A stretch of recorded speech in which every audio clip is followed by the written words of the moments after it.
इतर मागासवर्गीयांसाठी स्वतंत्र मंत्रालय स्थापन करण्याचा निर्णय राज्य मंत्रिमंडळानं नुकताच घेतला। इतर मागासवर्ग आणि विशेष मागास जातींच्या विकासासाठी राबवण्यात येणाऱ्या योजनांच्या प्रभावी अंमलबजावणीची जबाबदारी या नव्या मंत्रालयावर असणार आहे।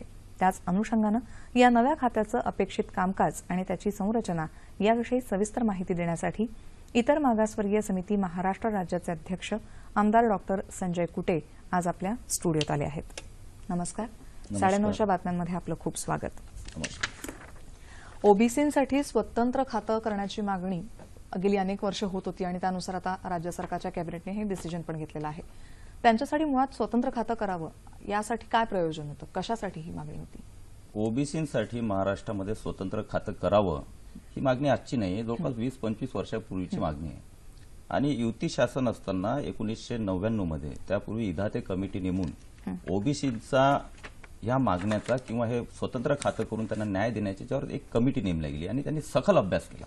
त्यामुळे ओबीसींना ज्या समस्या आहेत, प्रश्न आहेत, त्यांना आपण वेगळं खातं दिल्यामुळे काय न्याय मिळू शकतो या सगळ्या कमिटीने रिपोर्ट दिल्यानंतर 1999 मध्ये शासनाने तो निर्णय घेतला। पण दुर्दैवाने त्यानंतर युतीचं शासन गेलं, 15 वर्ष काँग्रेस आणि राष्ट्रवादीचं शासन आलं आणि ते शासन आल्यानंतर हा लढा सातत्यानं आजचे मुख्यमंत्री देवेंद्रजी फडणवीस, मुंडे साहेब, खडसे साहेब, पटोले सगळे ओबीसी समाजाचे नेते लढायचे। परंतु 15 वर्ष ते वंचित ठेवण्यात आलं, तर न्याय दिला। पण आज प्रयोजन त्यामुळेच प्रयोजन हे आहे की आज समाज कल्याणमध्येच ओबीसींचा समावेश आहे आणि समाज कल्याणमध्ये जे एससी वर्ग आहे त्यामध्ये मोठ्या प्रमाणात वेगवेगळ्या जाती आहेत, समूह आहेत आणि ओबीसी मध्ये महाराष्ट्रामध्ये 350च्या जवळपास जाती आहेत आणि म्हणून इतका मोठा समाज, या प्रत्येक समाजाच्या प्रत्येक जातीच्या ज्या समस्या आहेत, त्यांचे प्रश्न आहेत, हे वेगवेगळे आहेत आणि म्हणून समाज कल्याणामध्ये मोठ्या प्रमाणात जाती समूह असल्यामुळे एससींचा, त्यामुळे त्यांच्याच प्रश्नावर पाहिजे तेवढं लक्ष दिलं जात नाही आणि म्हणून ओबीसींचा मुद्दामपणे मी म्हणणार नाही, पण ओबीसींच्या प्रश्नांवर, त्यांच्या समस्येवर दुर्लक्ष केलं जातं किंवा दुर्लक्ष होतं आणि म्हणून त्यांच्या आशा आकांक्षांना व्यवस्थितपणे पुढे नेण्यासाठी आजच्या मुख्यमंत्री आदरणीय फडणवीस साहेबांनी हा निर्णय 27 तारखेला घेतला आणि त्यामुळे महाराष्ट्रातील तमाम ओबीसी समाज जो आहे तो त्यांचा धन्यवाद देतोय। बरोबर। मग या खात्यांतर्गत ज्या काही होणारे कामं आहेत त्या समाजातल्या लोकांसाठी त्यात कुठल्या समाज घटकांचा समावेश असेल आणि या खात्यावरच्या जबाबदारीचं काय स्वरूप असेल, कशा प्रकारे या खात्याचं काम चालेल? नाही, यामध्ये मी पहिलेच सांगितलं तुम्हाला की ओबीसी समाज जो आहे तो यामध्ये इतर मागासवर्ग आहे, व्हीजी आहे, एनटी आहेत, या तिघां मिळून विविध प्रकारच्या अशा 350च्या जवळपास जाती यामध्ये पूर्ण समूह आहेत आणि म्हणून या सगळ्या घटकांचा यामध्ये समावेश आहे। त्यामध्ये प्रामुख्याने माळी असतील, कुणबी असतील, कोळी असतील, आगरी असतील, न्हावी असतील, धोबी असतील, परीट असतील, भटक्या विमुक्त धनगर असतील, वंजारी असतील, अशा मोठ्या प्रमाणात की जो आज आमच्या माहितीप्रमाणे 50%च्या जवळपास हा समाज महाराष्ट्रात आहे। म्हणून या सगळ्या घटक समूहाचा या मंत्रालयामध्ये ओबीसीच्या याच्यामध्ये समावेश असणार आहे आणि त्याची कामकाजाची पद्धत आता मागे मुख्यमंत्री साहेबांनी निर्णय घेतल्यानंतर जाहीर केलेला आहे की हे स्वतंत्र खातं निर्माण केल्यानंतर 3 महिन्यामध्ये मुख्य सचिवांच्या अध्यक्षतेखाली एक समिती नेमलेली आहे आणि 1 एप्रिलपर्यंत त्यांना अहवाल देण्यास सांगितलं आहे। त्यामध्ये यामध्ये ज्या पद निर्माण करण्यात येतील, म्हणजे सचिवापासून तर सगळं डायरेक्टर वगैरे सगळ्या प्रकारचे पद, हे 30-32 पदांची त्यांनी त्यावेळेस घोषणा केलेली आहे। हे सगळे पद निर्मिती करून मग समाज कल्याणमध्ये जो ओबीसींचा समावेश आहे, म्हणजे शिष्यवृत्ती ओबीसींना मिळते, मग तो शिष्यवृत्तीचा विषय ओबीसीमध्ये वळवायचा, पुन्हा परीक्षा शुल्क माफी आहे ती इकडे वळवायचा, पुन्हा ओबीसीचं महामंडळ जे आहे ओबीसीचं, त्यालाही आपण ओबीसीच्या महामंडळाच्या ओबीसी समाजासाठी विविध योजना आपण राबवतो, ते ओबीसीच्या आतमध्ये येईल आणि अशा प्रकारे अजून काही योजना याच्यामध्ये घेता येतील का, ओबीसीच्या काय समस्या आहेत, कोणता न्याय देतील, त्या सगळ्यांचा, मग त्या हॉस्टेलचा विषय असेल, असे विविध प्रकारचे विषय जे ओबीसीच्या मागासलेपणाचा दूर जाऊन एक चांगला समाज आणि निकोपाचा समाज घडावा या दृष्टीने जे जे उपाययोजना आहेत ते त्यामध्ये समावेश करून त्यांनी 1 एप्रिलपर्यंत आपला अहवाल द्यायचा आहे आणि 1 एप्रिलपासून हे नवीन मंत्रालय सर्वार्थानं चालू होणार आहे। म्हणजे यासाठीच्या ज्या पदांची निर्मिती आहे ती त्यापूर्वी 1 एप्रिलच्या पूर्वी सगळ्या पदाची निर्मिती, वेगळं मंत्रालयामध्ये दालन आणि मुख्यमंत्री साहेबांनी घोषणा केलेली आहे वेगळा मंत्री, आता तर सध्या मुख्यमंत्री साहेबांच्या अंडरमध्येच ते खातं आहे आणि मला आठवतं की मुख्यमंत्री हे मागच्या काळामध्ये आम्ही तेव्हा सोबत असताना ओबीसीच्या प्रश्नावर एक सर्वात आग्रही आणि अग्रेसर असलेले आमदार त्यावेळेसचे होते आणि त्यामुळे ओबीसीच्या समाजाची भावना ही त्यांना चांगल्या प्रकारे जाण आहे म्हणून त्यांनी स्वतःकडे आता खातं ठेवलेलं आहे. पण भविष्यामुळे काय निर्णय घेत आहेत ते बघूया. या खात्याच्या निर्मितीमुळे खरं तर ओबीसी समाजासाठी अनेक म्हणजे त्यांच्या हिताची कामं होणार आहेत. त्यांचं नियोजन कशा प्रकारे काय करायचं असं तुम्ही काही ठरवलेलं आहे का? ओबीसीच्या ह्या मंत्रालयाची निर्मिती होत असताना काही आमचे सजेशन किंवा सूचना आम्ही देतोय. यामध्ये प्रामुख्याने विषय आहे की ओबीसी समाजामध्ये प्रामुख्यानं ह्या मोठ्या जाती तर आहेत, परंतु 12 बलुतेदार आपण जो पारंपरिक ऐतिहासिक 12 बलुतेदार समाज 18 पगड जाती या सगळ्या ओबीसी मध्ये येतात मॅक्झिमम आणि त्यांचे पारंपरिक व्यवस्था आहेत.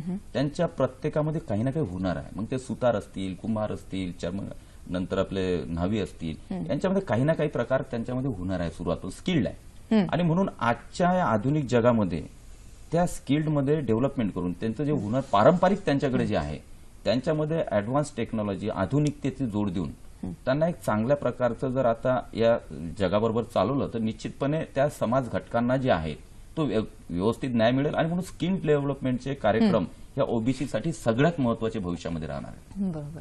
मग त्या दृष्टीने तुमचं नियोजन असेल? त्या दृष्टीनं आमच्या सूचना आहेत. ओबीसीचे जे बाकी घटक आहेत, ओबीसीचे आमदार आहेत, ओबीसीचे काही नेते आहेत, ते सगळ्या सूचना आम्ही देतोय आणि मुख्य सचिवांच्या नेतृत्वामध्ये जी समिती आहे निश्चितपणे त्यावर मुख्यमंत्री महोदयांचं विशेष लक्ष असल्यामुळे त्या सूचनाचं पालन म्हणून 1 एप्रिलला एक चांगलं ओबीसी मंत्रालय ओबीसी समाजाच्या भावना जपणारं किंवा ओबीसी समाजाच्या समस्या प्रश्न सोडवणारं आणि महाराष्ट्रात नव्हे हे देशामध्ये पहिलं मंत्रालय ओबीसीचं. महाराष्ट्रात नाही, हे देशामधलं महाराष्ट्राचं पुरोगामी आहे म्हणून प्रत्येक विचार पुढे जाण्याचा महाराष्ट्राने विचार देशाला दिलेला आहे आणि म्हणून महाराष्ट्राचं जे ओबीसी मंत्रालय होतं देशातलं पहिलं ओबीसी मंत्रालय राहणार. नक्कीच. म्हणजे हा अतिशय चांगला आणि सकारात्मक निर्णय झालेला आहे असं तुमच्या बोलण्यातून येतंय. नाही. परंतु विरोधकांनी या सरकारच्या निर्णयावर आक्षेप नोंदवलेला आहे. काय सांगाल त्याविषयी? आक्षेप काय नोंदवला त्याचं मी 1-2 आक्षेप ऐकले की त्यांनी विरोधकांनी असा आक्षेप नोंदवला की या निर्णयामुळे समाजामध्ये विषमता निर्माण होईल. हा आक्षेप जर आपण एक वेळेस त्यांचा ऐकला तर त्यावर असं लक्षात येतं की आज आपल्या देशामध्ये असो महाराष्ट्रात असो अल्पसंख्याक मंत्रालय आहे, पुन्हा आदिवासी मंत्रालय आहे, अनुसूचित जातीसाठी मंत्रालय आहे, विविध प्रकारचे मंडळ महामंडळ जे आहे ते मग विविध प्रकारचे मंडळ त्या जाती समूहाचे न्याय देण्यासाठी महामंडळ सुद्धा आहेत. मग त्यावेळेस आतापर्यंत त्यांनी राज्य केलं तेव्हा हे एवढे मंत्रालय निर्मिती करताना किंवा मंडळ निर्मिती करताना त्यावेळेस विषमता आली नाही आणि जेव्हा या 50% ओबीसी घटक जो वंचित घटक आहे महाराष्ट्रामध्ये देशामध्ये त्याच्या न्याय देण्याची गोष्ट नाही त्यांना विषमता दिसते. आता हे आक्षेप काही समजण्यासारखं आमच्या दृष्टिकोनातून नाही आहे कारण मुख्यमंत्र्यांचं धोरण आहे की महाराष्ट्रामध्ये ज्या ज्या जाती समूहाचे ज्या ज्या समाजाचे जे जे प्रश्न येतील मग तो मराठा समाज असो ओबीसी समाज असो एससी असो जे जे प्रश्न समोर येतील ते सर्वार्थाने सर्वांना न्याय देण्याचं काम मुख्यमंत्र्यांच्या हस्ते होते आहे आणि म्हणून सगळ्या घटकांना न्याय मिळत असताना त्यात विषमतेचा निर्माण होण्याचा प्रश्नच येत नाहीये.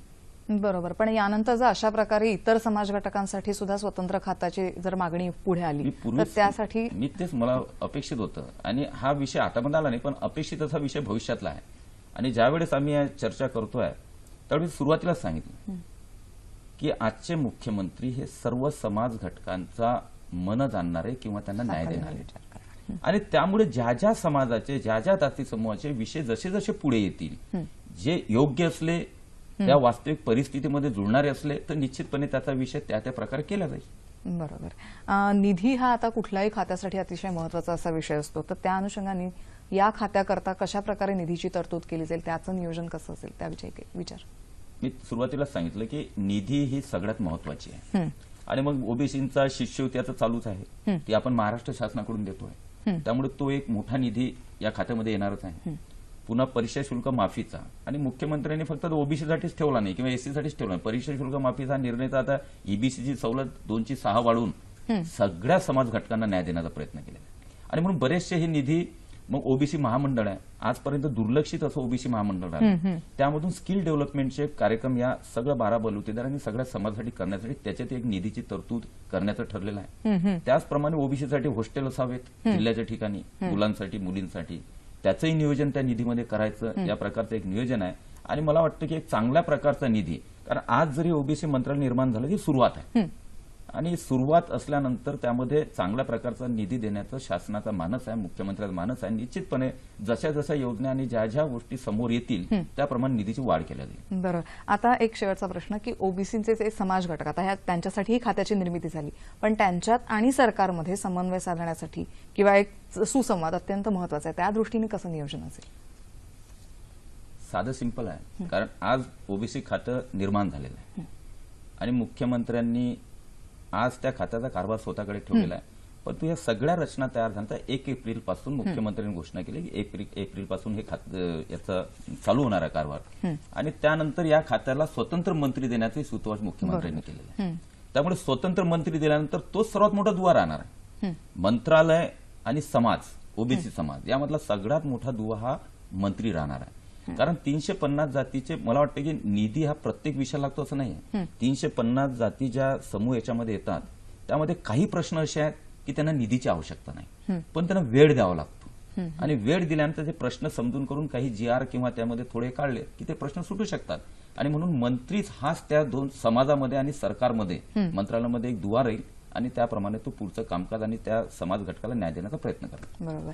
तुमच्या आता 1 एप्रिलला हे सुरू होणार आहे, त्यासाठी तुम्हाला शुभेच्छा आणि तुम्ही वेळात वेळ काढून इथे आलात आणि आम्हाला त्याविषयीची माहिती दिली त्याबद्दल सह्याद्री वाहिनीतर्फे मी आपले आभार मानते. आपलं पण धन्यवाद. धन्यवाद.